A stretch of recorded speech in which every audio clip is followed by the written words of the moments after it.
నమస్తే రమ్మగారు. నమస్తే జయ. రమ్మగారు, ఇంట్లో మనం రకరకాల భగవంతునికి దీపం పెట్టుకుంటాం.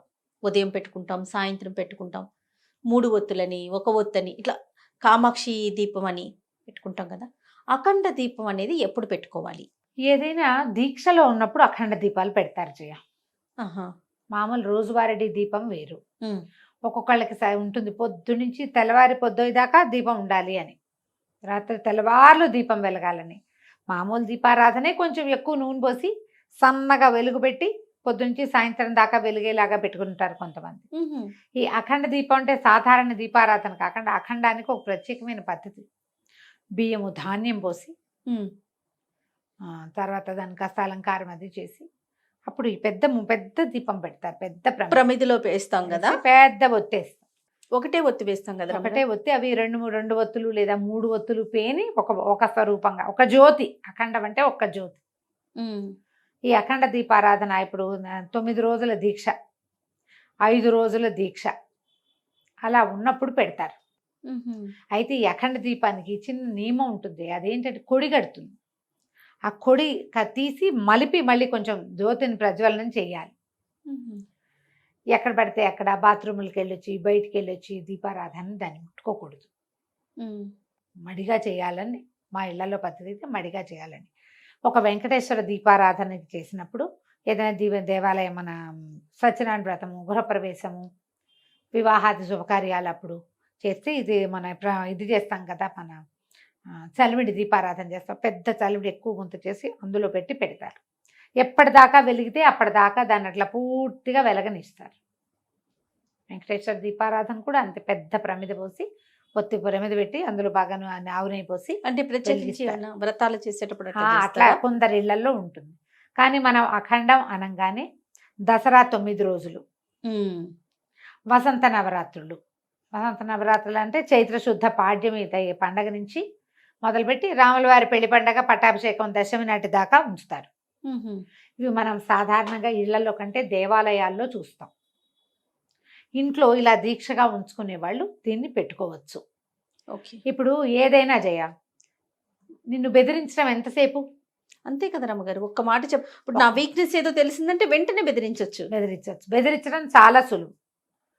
బెదురుకి లోనైన వాళ్ళు ఏమైపోతారు అనేది వాళ్ళ ఫేట్. అంతే అంతే. ఒక్కొక్కళ్ళు పిచ్చ టెన్షన్ పడిపోతారు.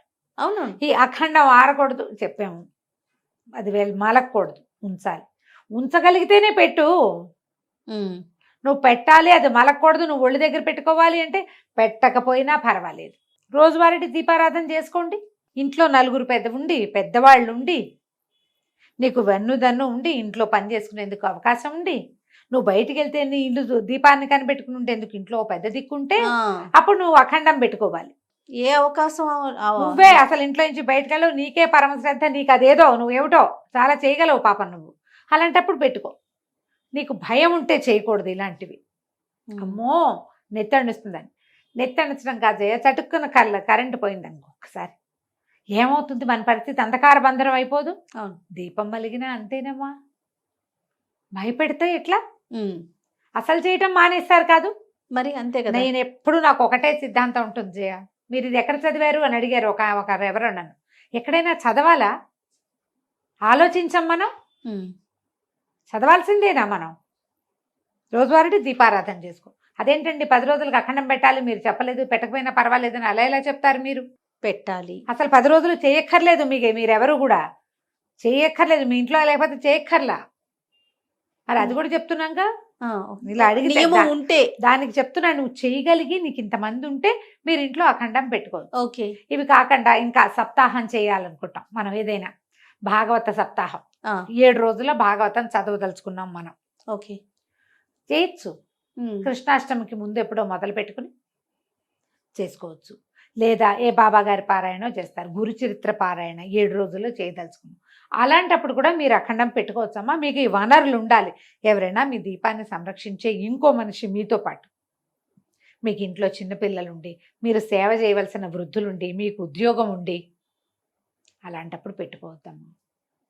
చేయబోకండి. చేయటం వల్ల చేయగద్దు అంటే మానేయమని అంటల్లా, మీకు చేయగలిగితే అనే క్లాజ్ ఉంది. ఎస్. ఉమ్. మనం అది చేయలేమనుకుంటే చక్కగా 2 పూట్ల దీపారాధన చేసుకోండి. హాయిగా ఈ అఖండం పెట్టి ఇంత దీపం పెట్టి దాన్ని కాపాడాల్సి వచ్చి కాపాడలేకపోతే దిగులు పడి బాధపడి లేనిపోని టెన్షన్లు తెచ్చుకుని మనకున్న టెన్షన్లు జాలనట్టు మరి ఎందుకు వచ్చిన గోల? ఆ గోలలోకి దిగద్దు. ఉమ్. మనం ఇట్లా నవరాత్రులు, దసరా నవరాత్రులు, ఇప్పుడు నిన్న వారాహి నవరాత్రులు అయినాయి. ఈ నవరాత్రులు చేయదలుచుకున్నారు మీరు, గుప్త నవరాత్రులు. మనం చెయ్యం, మన వైపు లేదు. కాకపోతే మీకు చేద్దామని ఏదో ఒక ఆసక్తి కలిగింది, అమ్మ అనుగ్రహం లభిస్తుందని భావిస్తున్నారు. ఓకే. 9 రోజులు పెట్టుకోండి. రేపు మళ్ళీ మాఘమాసం, మళ్ళీ మాఘం వస్తే మళ్ళీ వస్తాయి. ఇంకొక 2 నెలలు పోతే ఇవి వస్తాయి. మళ్ళీ గణేష్ నవరాత్రులు చేస్తారు. ఉమ్. కావాలంటే అట్లాంటి రోజుల్లో ప్రత్యేక దినాల్లో చేయగలిగితే చేయొచ్చు. 5 రోజులు చేయదలుచుకుంటాం, 5 రోజులు అఖండం పెట్టుకుని చేయదలుచుకోవచ్చు, చేయొచ్చు. చండీ పారాయణ చేయటం. చండీ పారాయణ తెలిసిందే, మనం ఎప్పుడైనా చెప్పామా? మనం దుర్గా సప్తశతి చండీ పారాయణం చేస్తారు. 700 శ్లోకాలు మొత్తం ఉహుం. చేసుకోవచ్చు. అన్ని రోజులు పెట్టుకోవచ్చు. ఒక్క రోజులో ఏదో పూర్తి చేయదలుచుకున్నాం, అప్పుడు కూడా మనం మొదలుపెట్టిన దగ్గర నుంచి మన మొత్తం అయ్యి దీపారాధన పూర్తిగా కైంకర్యాలన్నీ జరిపేదాకా దీపాన్ని ఉంచుకోవచ్చు, కాస్త పెద్ద ప్రమిదలో పోసి. ఇదే పద్ధతి. మనం ఈ అఖండాలు ఎక్కడ చూస్తాం అంటే మఠాలు, పీఠాలు, దేవాలయాలు సంరక్షించే జనం బాగా ఉంటారు. ఉమ్. అప్పుడు పెడితే దీపం వెలుగుతూ ఉంటుంది. అట్లా అంటే మనం మధ్యలో కాస్త అటు ఇటు వెళ్ళినా కూడా సేవ నడుస్తూ ఉందన్న గుర్తు ఇది. అంతే అంతే. మనం మన జీవితకాలంలో అవసరమైనవి ఉంటాయి కదా. అవును. జీవితంలో మనం బాత్రూమ్లకు వెళ్ళాలి, అవసరాలు ఉంటాయి, ఆహార స్వీకారం చేయాలి, ఎవరైనా వస్తే తాంబూలాలో భోజనాలో ఏవో ఒకటి చూసుకోవాలి. కానీ నీ సేవలో నేనున్నానని చెప్పడానికే అఖండాన్ని పెడతాం.